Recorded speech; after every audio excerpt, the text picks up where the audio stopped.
I am reminded of the deeply touching letters, cards, and messages which so many of you have sent my wife and myself. When King Charles made his latest public statement, most people expected the usual.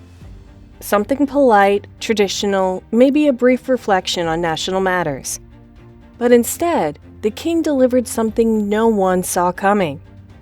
In what's now being called one of the boldest moves by a British monarch in recent memory, King Charles stunned everyone with a huge announcement, one that could reshape the future of the royal family in ways the country has never seen before. Before diving into any policies or plans, King Charles took a moment to reflect. He spoke about Queen Elizabeth, the enormous responsibility of wearing the crown, and how the world has changed faster than the monarchy ever could. He admitted, something the royal family rarely does, that people are frustrated, that young people especially feel like the monarchy is out of touch, that things feel stagnant. Then he dropped the bomb. Charles announced that the monarchy as we know it is being reimagined, not in theory, not someday, right now.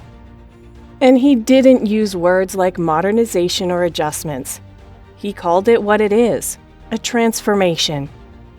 A full-scale overhaul of the royal institution beginning immediately. But how do they plan to do it? The first major move is cutting down the royal family. No more big events packed with extended relatives. No more distant dukes or baronesses showing up in carriages just to wave. King Charles declared that only a core group would represent the monarchy moving forward. That includes himself, Queen Camilla, Prince William, and the direct line of succession. Everyone else is under review.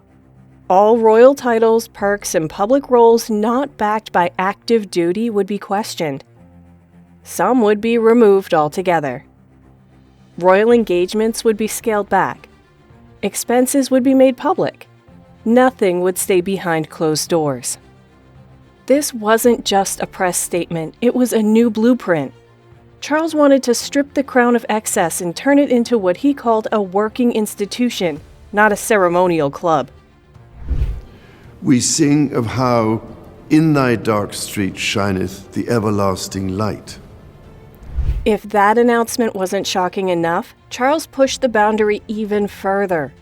He revealed that Balmoral and Sandringham, two of the most iconic and historic royal estates, would no longer remain in royal hands.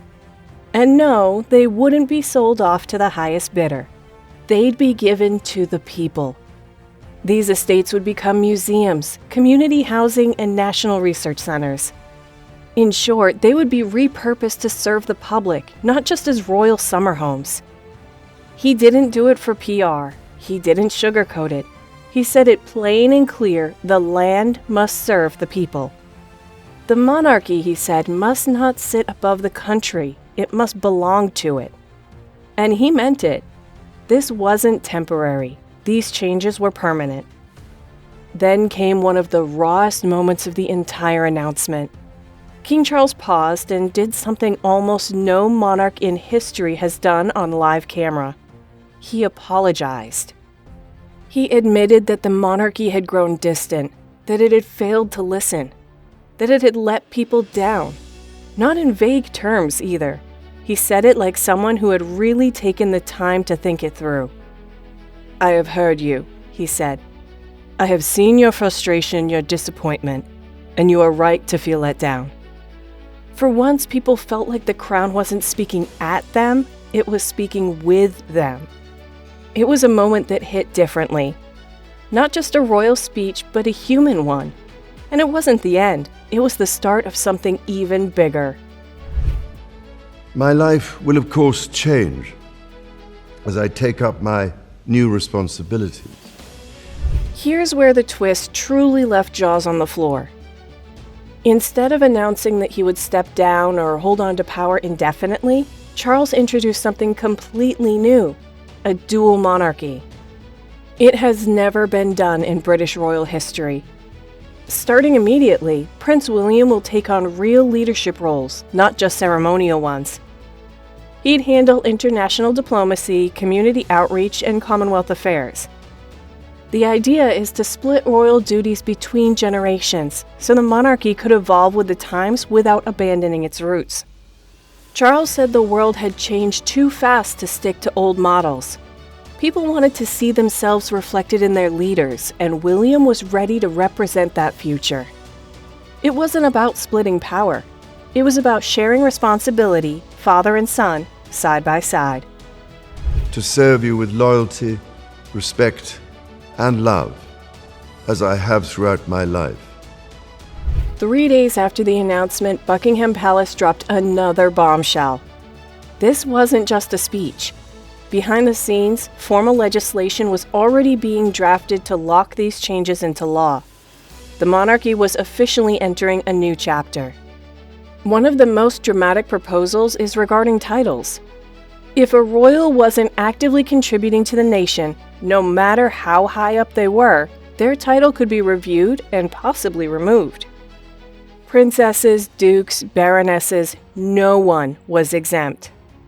And the perks would be taken away. Photo ops would be minimized. Allowances for non-working royals would be cut. Everything would become performance-based. If you aren't serving, you aren't getting paid. My life will of course change as I take up my new responsibilities. It will no longer be possible for me to give so much of my time and energies to the charities it issues. King Charles also proposed a citizen-elect council. Yep, a real one. Once a year, the public would get to review the royal family's performance. They'd evaluate budgets, roles, and whether the monarchy was still relevant. If the crown didn't meet expectations, funding could be slashed, duties reassigned, or roles reduced. This was accountability, the kind you'd expect from a government, not a royal court. Naturally, some traditionalists were furious. Critics called it a quiet revolution. But for many, it was exactly what the monarchy needed, a wake-up call. In a little over a week's time, we will come together as a nation, as a commonwealth, and indeed a global community. But Charles didn't stop there. He wanted to hear directly from the people. So for the first time in history, a nationwide survey was launched. It was open, anonymous, and online. Just 3 simple questions. Should the monarchy continue? What should it look like? How should it serve you? Over 15 million people responded. The results were stunning. 72% said the monarchy should modernize. 9% believed it should eventually end. Only 1% supported the idea of a traditional monarchy with no changes. But the most surprising number was that 92% said this was the first time they felt truly heard by the royal family. It wasn't about being for or against the monarchy. It was about finally having a say in what it looks like. What do you say to them about why this is urgent and what's at stake for them, but also for the world? It will be a disaster. I mean, it'll be catastrophic. It is already beginning to be catastrophic because... As if things couldn't get more historic, there was one final twist. Whispers began to spread that King Charles was considering rewriting the coronation oath, the sacred vow spoken by every monarch in history before God and the nation. And not just tweaking a few words. This would be a complete rewrite. The new version would be a vow to the people, not just to lead, but to serve. Not just to reign, but to unite. Not just to preserve the past, but to shape the future. If this happens, it would be the biggest symbolic shift in royal history. No longer would the crown be something distant and divine.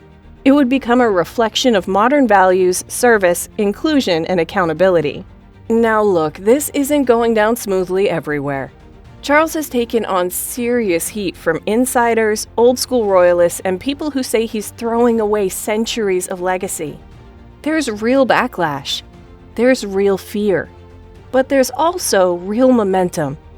He's challenged the very institution he was born into. He's made decisions no monarch before him would have dared to even suggest. And whether it succeeds or crashes and burns, nobody can say he didn't try to evolve the crown. What do you think about this recent move by the royal family? Let us know in the comments below.